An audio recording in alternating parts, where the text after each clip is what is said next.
Então, nós já sabemos o conceito, a natureza jurídica, a classificação do contrato de compra e venda e os elementos essenciais da compra e venda, que são o consentimento, a coisa e o preço.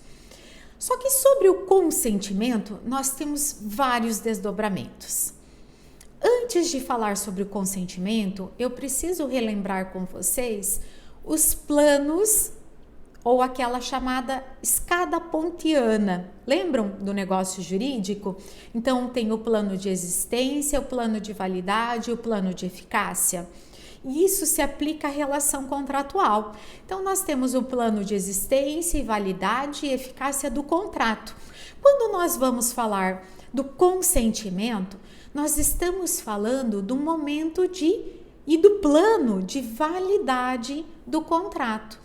E nesse momento em que as partes consentem, então é imprescindível nós analisarmos a capacidade das partes que estão envolvidas. Nós temos que olhar para as partes da relação contratual, porque um consentimento, ele tem que ser válido, ele tem que ser livre de vícios, porque senão nós temos aqueles vícios invalidantes do negócio jurídico, que pode ser um vício que gere uma nulidade, que é o vício mais grave, que afronta normas de ordem pública, ou nós podemos ter um vício de anulabilidade, que é um vício menos grave, que diz respeito à matéria de ordem privada, certo? Mas nesse momento do consentimento, então nós temos que olhar para as partes, temos que ver se elas são plenamente capazes e, mais do que isso, se elas são legitimadas para o ato, certo? Então, nós olhamos para a idade, nós olhamos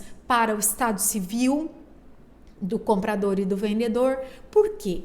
Porque a depender do estado civil, se o vendedor é casado, nós vamos aprender que é imprescindível analisar qual é o regime de casamento e também em qual momento da vida do sujeito que ele adquiriu aquele bem.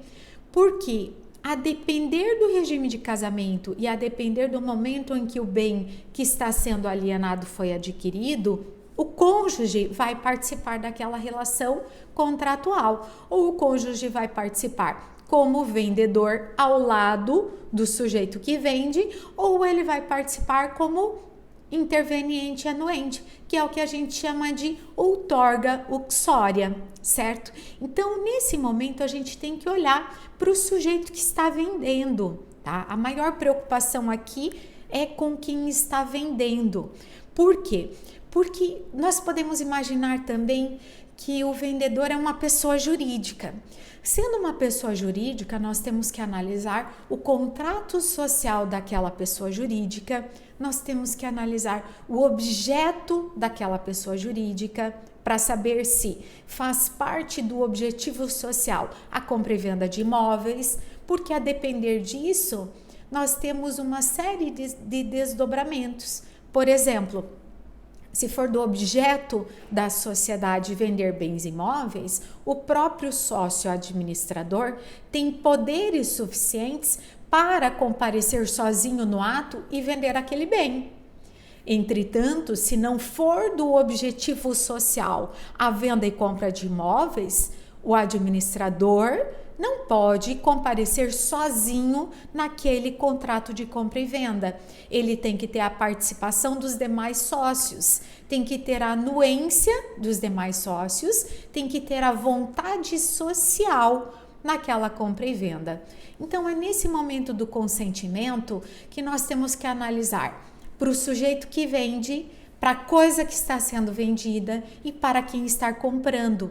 Por quê? Porque pode ser que a gente precise de mais elementos, que não basta o consentimento, não basta ser capaz, tem que ser também legitimado para o ato, certo?